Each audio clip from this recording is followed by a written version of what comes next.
All right, guys, so you are going to be seeing me do a couple of review videos in the next few days, and I'm going to be posting those to On Course for Biology 1 and Class Notebook for AP. Before we get into that, though, I feel like I need to do a PSA.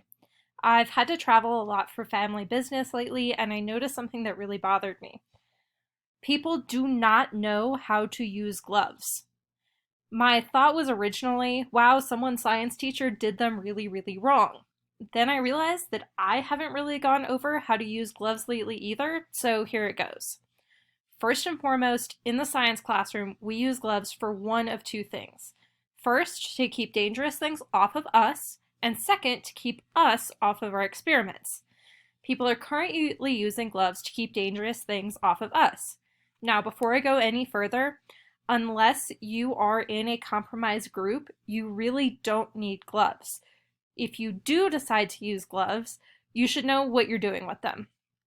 Gloves are essentially a second skin, which means that all of the things that you're touching in the real world are getting on the outside of your gloves instead of on your hands.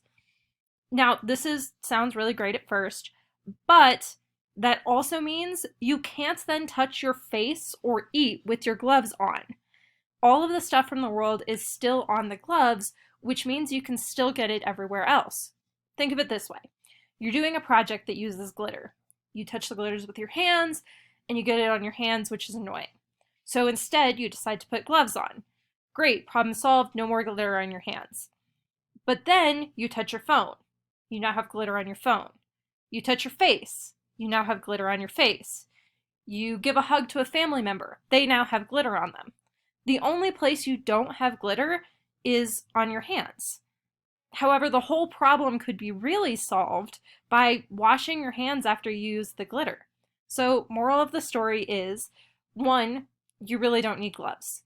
2, if you do use gloves, use them right. And most importantly, all of this could really be solved by just washing your hands appropriately. 20 seconds with soap and water. Stay safe, everyone, and I hope to see you all soon.